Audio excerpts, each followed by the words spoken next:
ரெண்டு நாட்டு இளம் அரசர்களுக்குள்ள சண்டை வந்துருது. ரெண்டு பேருமே கல்யாணம் ஆகாத இளவரசர்கள், ரெண்டு பேருக்கும் ஒரு போர் வருது. அதுல ஒருத்தன் தோத்துறான். இந்த ஜெயிச்ச நாட்டு மன்னன் இருக்கான்ல, அவனுக்கு கல்யாணம் ஆகல, இவனுக்கு கல்யாணம் ஆகல. அவன் ஜெயிச்சவன் சொல்றாங்க, பார் நீ என்கிட்ட தோத்துட்ட, ஆனா நான் உன்கிட்ட ஒரு கேள்வி கேட்கிறேன், அந்த கேள்விக்கு நீ சரியான பதில் சொல்லிட்டேன்னா உன் நாட்டை உனக்கே திருப்பி தந்துடுறேன். கேளுங்கண்ணா. இந்த கேள்வி என் காதலி என்கிட்ட கேட்டா, இந்த கேள்விக்கு பதில் சொன்னாதான் அவன் என்னை கல்யாணம் பண்ணிக்கிறவேன்னு வேற சொல்லியிருக்கிறான். அதனாலதான் அந்த கேள்வியை உன்கிட்ட கேட்கிறேன். கேளுங்க கேளுங்க, நான் எப்படியாவது விடை கண்டுபிடிச்சிடுறேன்.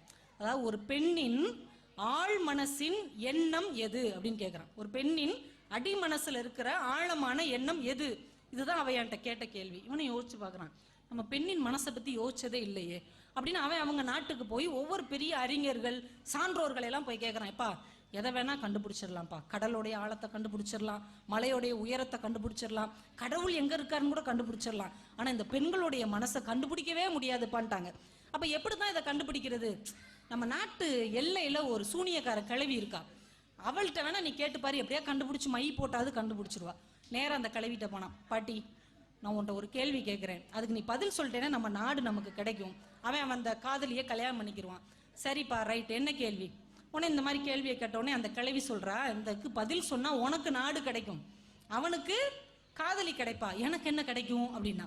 உடனே இவன் சொன்னா, நீ என்ன கேட்டாலும் நான் தர்றேன், ஆன்சர் மட்டும் சொல்லிட்டேன்னா என்ன கேட்டாலும் தர்றேன். உடனே அந்த கேள்வி பதில் சொன்னான், ஒரு பொண்ணுடைய அடிமனதின் ஆழமான எண்ணம் என்ன தெரியுமா? அவ சம்பந்தப்பட்ட முடிவுகளை அவளே எடுப்பதுதான் அவளுடைய அடிமனசின் எண்ணம். அவ சம்பந்தப்பட்ட முடிவு அவட்ட விட்டுறணும், அதுதான். அப்படியான்ட்டு இவன் ஓடி போய் அந்த அரசன்ட்ட சொன்னான். அவன் காதலிட்ட சொன்னான், கரெக்டுன்னு அவ கல்யாணம் பண்ணிக்கிட்டான். இவன் வாக்கை காப்பாத்தி நாட்டை கொடுத்துட்டான். இப்ப இவன் சூனியக்காரிட்ட கொடுத்த வாக்கை காப்பாத்தணும்ல. நேரம் அந்த கிழவிட்ட போய், பாட்டி நீ சொன்ன விடை கரெக்டா இருந்ததுனால நாடு கிடைச்சிருச்சு, உனக்கு என்ன வேணும்? உடனே அந்த கிழவி கேட்டா, என்னை கல்யாணம் பண்ணிக்கோ. அப்படியே மிரண்டுட்டான். என்ன பாட்டி சொல்ற, நீ என்ன கேட்டாலும் தர்றேன்னு சொல்லியிருக்கல, உனக்கு நாடே கிடைச்சிருக்குல, என்னை கல்யாணம் பண்ணிக்கோ. அவனுக்கு வேற மறுக்க முடியல, அவன் ரொம்ப நல்ல அரசன். சரின்னு அந்த கிழவியை கல்யாணம் முடிச்சு அரண்மனையில கூட்டு வந்து வச்சிருக்கிறான். அரண்மனைக்குள்ள வந்தோடனே அவ தேவதையா மாறிடுறான். அப்படி அசந்துட்டான். இப்படி தேவதையா மாறின, இந்த பார் ஒரு 2 ஆப்ஷன் உனக்கு தர்றேன். ஒண்ணு, அரண்மனைக்குள்ள இருக்கும் போது தேவதையா இருப்பேன், வெளியில வந்தா கிழவியா மாறிடுவேன்.